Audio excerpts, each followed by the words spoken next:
Did you know the library is full of dirt? Discovering interesting reading trails. Dirt, that is.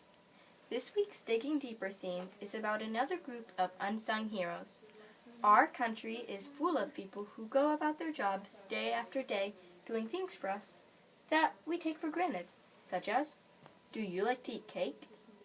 Thank a miner. Do you like salt on your potato chips? Thank a miner. Do you like using electronics? Thank a miner. How about silverware which you eat your dinner? Thank a miner. I can hear your gears cranking and pulleys turning.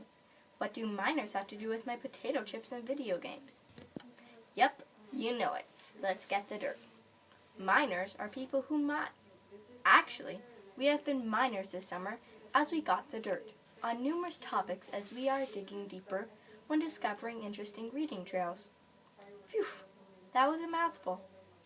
There are so many different types of miners.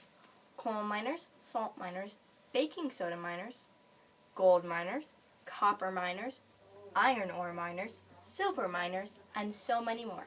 Let's get the dirt on a few of them. Although my mom's dad's side of the family was coal miners, today we'll pay special tribute to the miners who are from our region of the United States. If it weren't for them, you might not be viewing Let's Get the Dirt this summer. Why? Because this town would not even exist.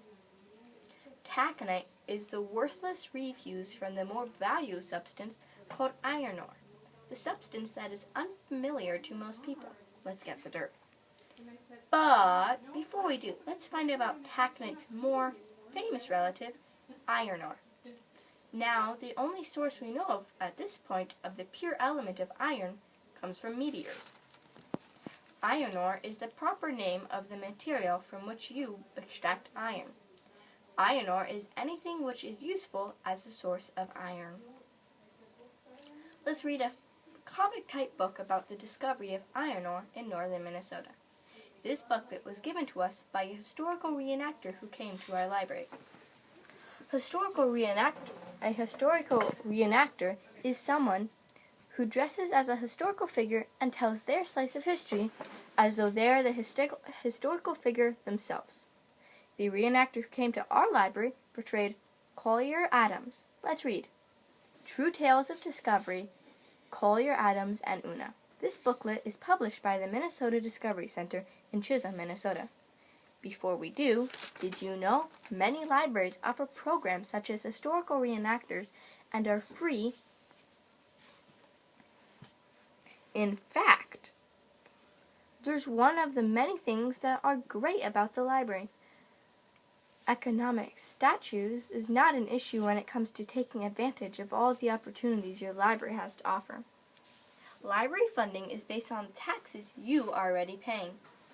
Your support in attending programs and borrowing books from the library bring further monies to your library, and all of this plays in your $1 million education. Lawson Samuel received 12 college scholarships through his faithful visits to his library. Hear more about him in the journalism episode of Get the Dirt, to be aired July 29th. And get the dirt on this. Andrew Carnegie, steel industrialist of the late 1800s, founded 2,509 free libraries, several of which are found in northern Minnesota. The iron ore area of this week's Get the Dirt episode, Fine Mining. Here's my favorite quote by Andrew Carnegie.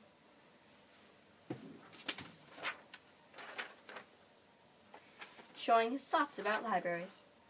A library outranks any other one thing a community can do to benefit its people. It is a never-failing spring in the desert. Now let's get the dirt about Collier Adams and in the booklet, True Tales of Discovery, Collier Adams and Una.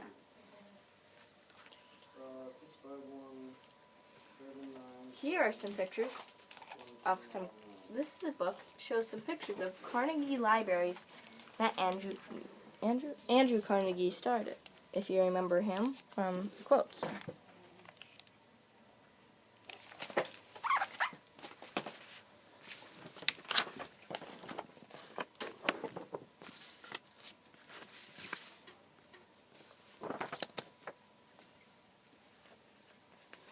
discovery. While growing up in Illinois, Collier Adams was sick and confined to bed.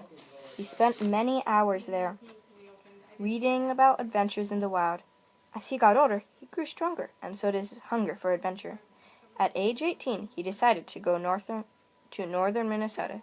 His doctors agreed the cool, fresh air would be good for his health. Collier traveled by boat and train, soon arrived in the forest near Lake Vermilion in northern Minnesota. It didn't take long for Collier to learn to fish and trade fur with the native Chippewa people. He even learned to speak the Chippewa language. Always wanting to learn something new, Collier found a job in the area surveying routes for the railroad. One day, while working on the railroad, his compass went crazy.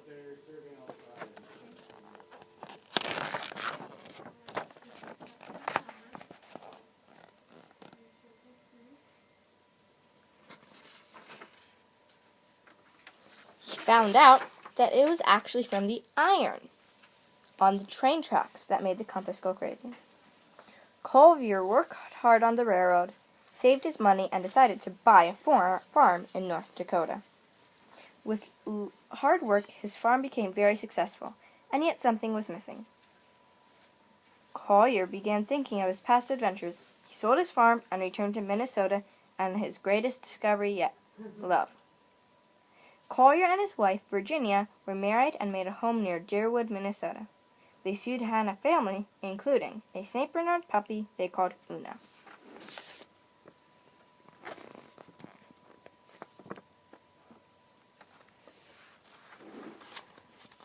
One day, while Collier and Una were mapping their new property line, Collier's compass went crazy again. This time there was no railroad track under his feet. There had to be iron in the ground. Collier studied everything he could about iron, then used his compass to make a map. Collier knew where the iron was buried, but he couldn't get it out of the ground without special equipment.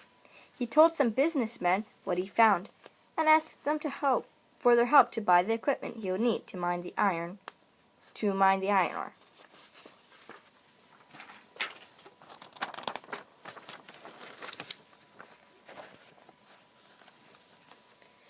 The businessmen knew iron ore was a valuable commodity. It was used to make many things and could be sold for a lot of money. They agreed to invest in Collier's mine. Now there's only one thing left to do. Name the area where Collier found the ore. Legend has it, Virginia suggested the name after himself and his trusted friend Una. And that's how the iron-rich part of central Minnesota became known as the Collier-Una Range. When Collier opened his first mine in the early 1900s, America was growing quickly. The country relied heavily on the iron of northern Minnesota to make the steel needed for bridges, ships, skyscrapers, and much, much more. Whether they were fur trapping, farming, or mining, people like Collier Adams helped build America, with a little help from friends like Una.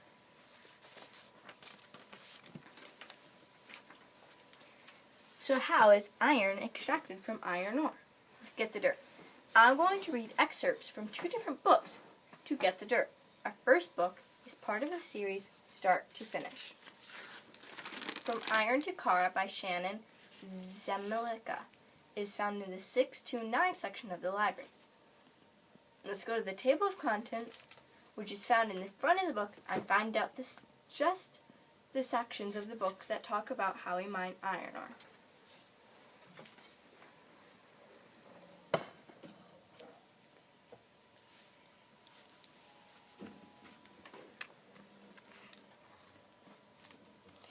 Table of contents is right here. So, machines dig up iron ore is on page 4. A car starts as metal called iron. Iron comes from iron ore. Iron ore is a mixture of iron and other metals or rocks. Big machines dig up iron ore from underground.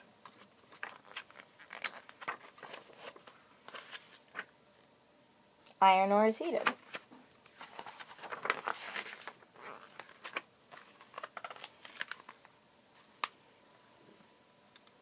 The iron ore is mixed with rock called limestone. Burned charcoal is added. The mixture is heated. The iron melts into a thick liquid. Parts of the ore that are not iron float to the top. Workers remove these parts. Only iron is left. Back in the table of contents. Iron is made into steel. Page 8.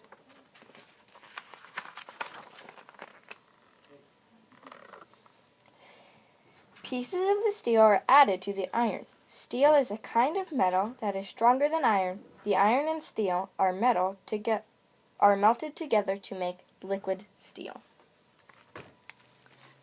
Now let's read a bit more from Ore to Spoon, which is part of a Start to Finish book by Ali Mujish. There are no table of contents in this book, so we'll just read along in the book the parts that follow up and how iron is mined.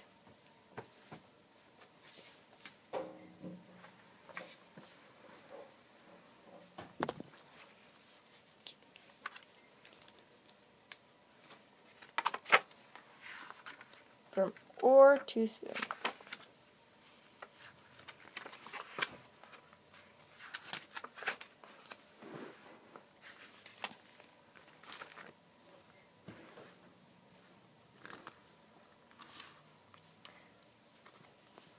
Iron ore is used to make steel. It is found in rock, deep under the ground. Before ore can be made into steel, it must be taken out of the ground. This is called mining. First, a deep, narrow hole called a shaft is dug. Then many tunnels are dug from the main shaft. Miners cut rock off the tunnel walls with drills. Inside, that rock is iron ore.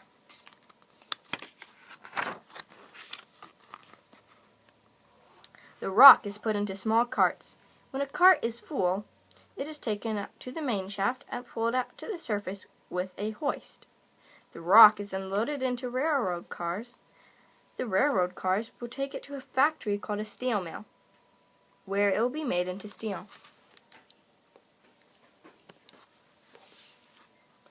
This is a pulley.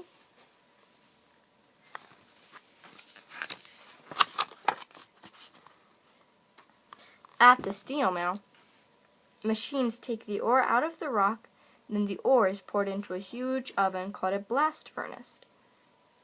Limestone and coke are put into the blast furnace too. Limestone is a kind of rock. Coke is made from coal. It is used as fuel in the furnace. And I'm not talking about the kind of Coke that you drink from the store. This is a mineral.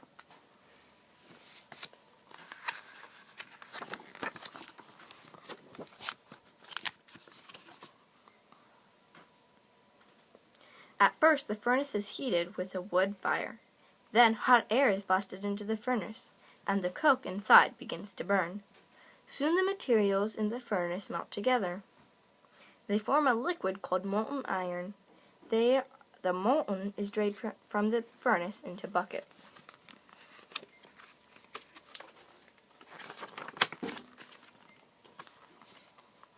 Next, air and alloys are added to the molten iron. An alloy is a mixture of metals. The finished steel is one example of an alloy. Different alloys are added to the iron to make different kinds of steel. They also help make the steel strong.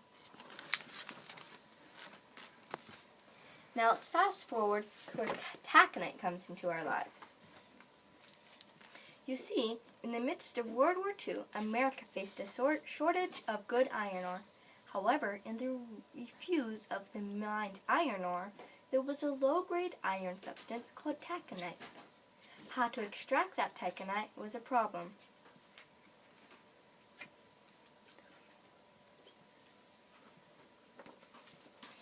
E.W. Davis at the University of Minnesota came up with a process of extracting the iron ore. It was costly and he went broke at first, but through perseverance and persuasion, he was able to refine, no pun intended, His process, which kept the United States from impending on an iron ore crisis, created by reproducing steel for the military. In the post-war construction boom after World War II, the use of taconite came into play as the high-grade iron ore depleted.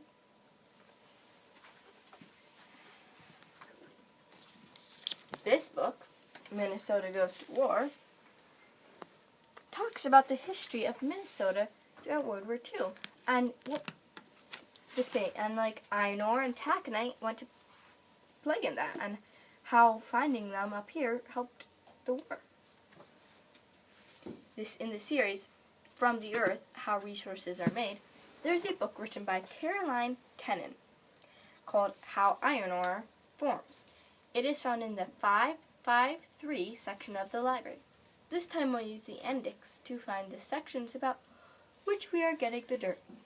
Could you see how not knowing where to look in a book,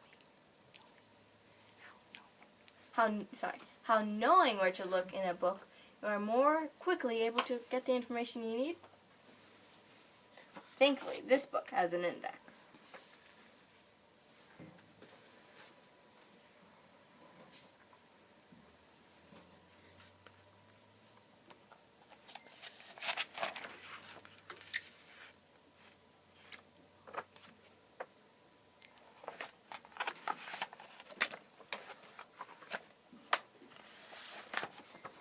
Here's the index.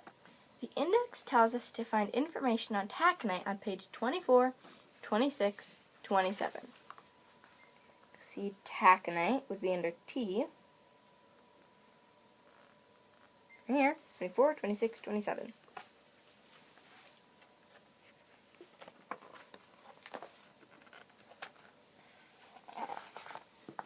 Where is iron ore mined? Iron ore is mined about in 50 countries. Australia and Brazil are the biggest exporters. Together, they mine and export 2/3 of all the iron exports on the planet. The United States also mines iron ore in the area around Lake Superior, Great Lakes surrounded by Minnesota, Wisconsin, Michigan, and Canada. In 1888, iron ore became the main trade around Lake Superior. Due to a high demand for iron products, this particular iron ore contains lots of silica and is called taconite, which is a low-grade iron ore. Low-grade means it has less iron content compared to the other iron ores.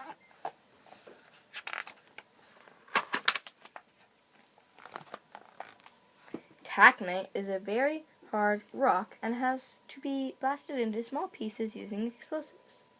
Taconite bits are taken to processing plants where they're crushed, mixed with water and ground into powder. The iron is pulled out of the taconite by magnets. Taconite can't easily be shipped into powder form. The concentrate is rolled with clay in large rotating containers to form small balls. The balls are dried and heated. When cooled, they're hardened, and they're called taconite pellets. It's in this form that the iron is shipped to steel mills. Taconite is blasted into smaller pieces. Taconite is taken to processing plants. Taconite is crushed into marble-sized pieces, mixed with water, and ground into powder. Magnets draw the iron out of the taconite powder. Iron powder is rolled with clay into balls, heated and dried. Once cooled and hardened, pellets are shipped to steel mills. Pellets are combined with carbon and other elements to make steel. Now that we got the dirt on taconite, let's get the dirt on a bit how iron ore is mined by digging deeper into taconite and mining and production.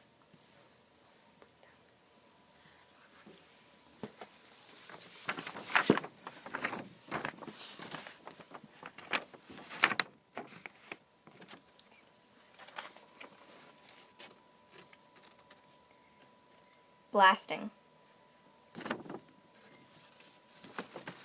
Blasting is right.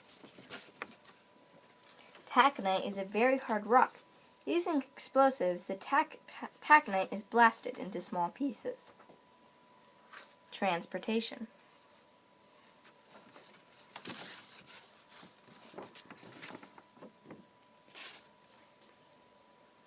The taconite pieces are scooped by electric shovels. Each shovel can hold 85 tons of rock. The shovels place the taconite onto giant dump trucks. These trucks are as big as a house and hold up to 240 tons of taconite. The trucks are taken to the taconite directly to the processing plant if it is nearby, or to train cars if it is far away. Crushing. At the processing plant, the taconite is crushed into very small pieces by rock crushing machines. The crushers keep crushing the rock until it is the size of a marble. The rock is mixed with water and ground in rotating mills until it is a fine powder. Separation.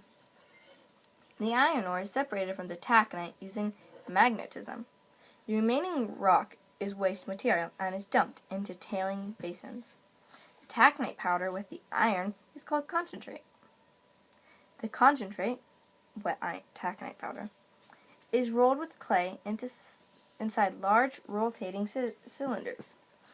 The cylinders cause the powder to roll into marble-sized balls. This is like rolling wet sticky snow into balls to make snowmen. The balls are then dried and heated until they are white hot.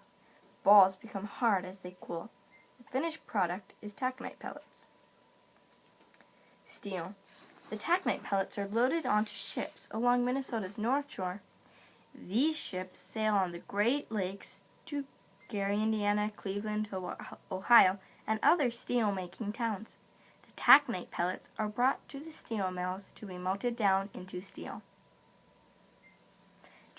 Trailing sites with trailings that won't be reused again are seeded and planted and serve as refuge for animals and recreation for people. It's called mine reclamation. Here are some maps or diagrams on how you would see the iron. Like if you cut open the earth, this is what it'll look like. So there's glacial dirt, slate, taconite, iron ore, low concentrate iron ore, intermediate state, taconite, sandstone. So it just sort of makes layers. Here's another diagram if you like this one better.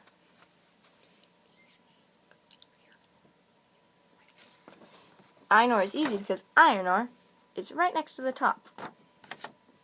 Easy to find in mine, I'd say. Not taconite. I've got a demonstration I would like to show you. It's about magnets and iron ore.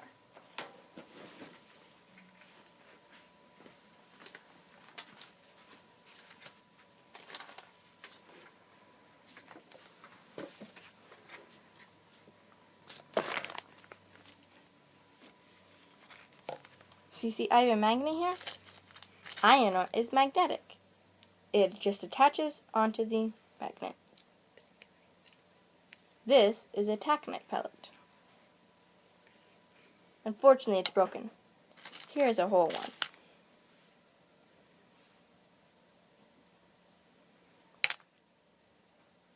So if you put it in, it comes out with taconite pellets. It's because taconite pellets are magnetic.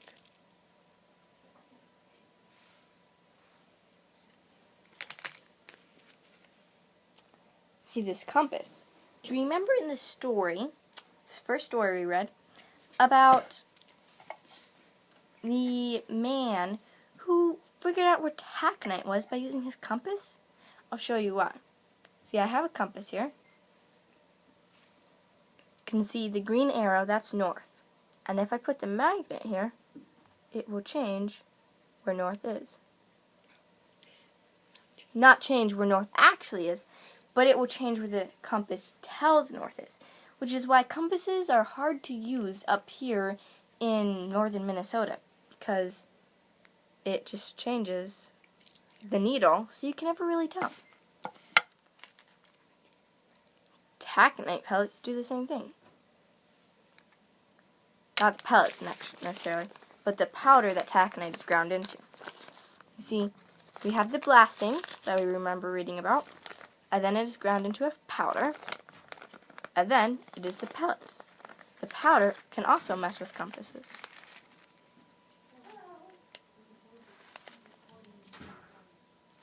You can't really see well with this. If you would watch this, we have the powder, we have a magnet. It's very magnetic.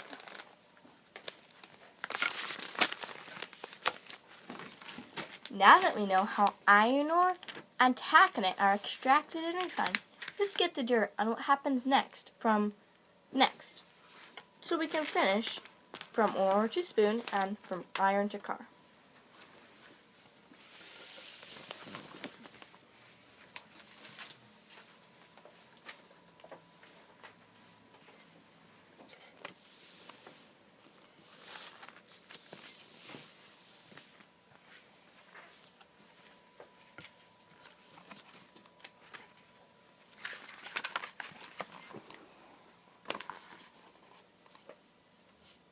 The steel is shaped.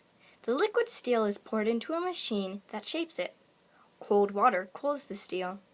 It hardens, then the steel is heated again. Huge rollers press the steel into strong, thin sheets. Machines cut car parts. Trains take the steel to a car factory. A factory is a place where things are made. Machines cut the steel sheets into doors, a hood, a trunk, and other car parts.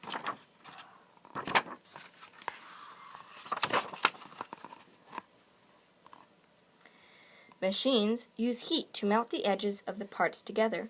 The parts cool and harden into one piece. This piece is the car's body.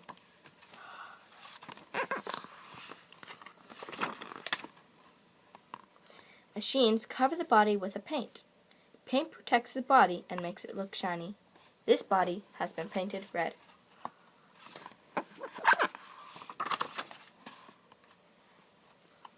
A machine cuts a frame from sheets of steel. A frame is like a car's skeleton. An engine is attached to give the car power. Wheels are then added.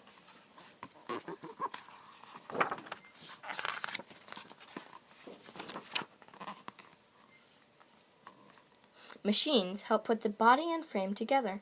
Seats, windows, a steering wheel, and many other parts make the car complete.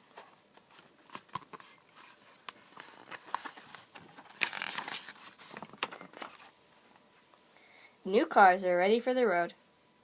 They have gone from iron to car.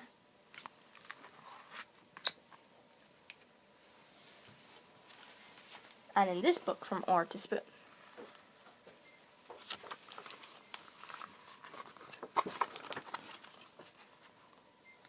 This machine is making sheet metal. Warm, soft steel is put into the machine, and huge rollers flatten it into large sheets. Car bodies, bicycle fenders, are two of many things that are made from sheet metal. Does that sound familiar? A piece of steel is being made into a spoon.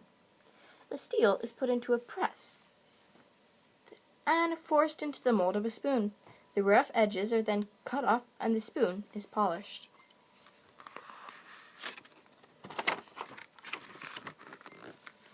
Isn't it amazing to think that this fork and spoon were once red rock deep under the ground? Many other things we use every day are also made of steel. Things like paper clips, refrigerators, stainless steel sinks, pots and pans for cooking, washing machines, razor blades, and bicycles. And machines made of steel help make almost anything we use. Mining, be it iron ore, gold, copper, coal, and other types of mining, often gets a bad reputation because there are dangers involving in mining. There are dangers to our environment and, more importantly, dangers to human lives. Mines can explode. Mines can cave in. Mines can cause sinkholes. Mines can give off toxic gases. But day after day, men and women around the world serve as unsung heroes to bring you the conveniences we enjoy. Mudrakers are a kind of journalist that exposes corruption or dangers and report about them. they keep business and industrial practices accountable. You'll learn more about muckrakers in the journalism episode of Get the Dirt, to be aired July 29th. Muckrakers themselves need to be kept accountable, and it's up to us to get the dirt and check out their facts. So back to our question in the beginning of our fine mining episode of Get the Dirt. Do you like to eat cake? Think a miner. Let's get the dirt.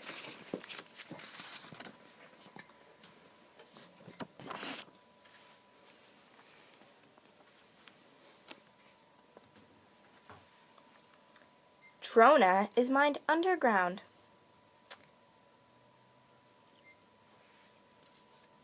Trona is a sodium carbonate. Sodium carbonate is a compound that is processed into soda ash, which is also called bicarbonate of soda, also known as baking soda. Wyoming has the world's largest deposit of trona. Glass making consumes half of the soda ash mined. Paper manufacturing, and water treatment all comes from baking soda, and all baking soda comes from soda ash. Which means you probably have a box of Wyoming Trona product in your kitchen. Baking soda and baking powder both come from soda ash too. These two common household substances are very important ingredients for making bread, cookies, cakes, and other baked foods. You eat this Wyoming rock every time you bite into a sandwich, peanut butter cookie, or chocolate cake. Cattle feed, swimming pool products, medicines, paper, textiles, and toothpaste all use soda ash. So, do you like salt on your potato chips? Thank a miner. Recovering salt is done through various methods. We're just going to talk about the mining method today. A salt mine is an excavated area on or beneath the Earth's surface. A salt miner must endure harsh working conditions and long hours working in the mines. Underground mining is called shaft mining because people, supplies, air, and the mine substance are moved through shafts from deep within the earth to the surface above. Pulleys and gears are some of the simple machines used for transportation in these shafts. Do you like using electronics? Thank a miner.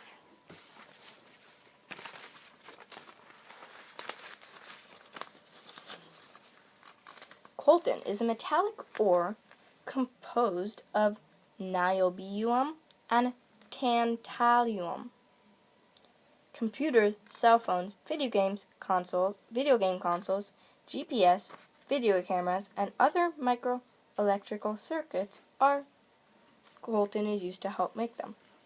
Coltan is mined in the Democratic Republic of the Congo and Australia by groups of men digging basins in streams, by scraping off surface mud, and by pit mining.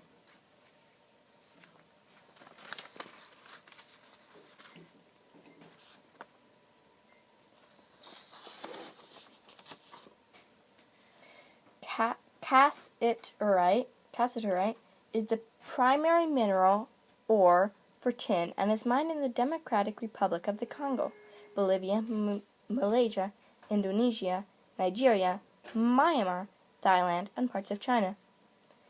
Cassiterite is used as a lead-free solder in wiring electronic motherboards.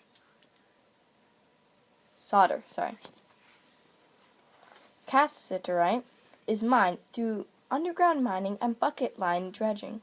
It is then used to tin, refine, and found in electronics, maybe even the one you are using to watch this episode of Get the Dirt.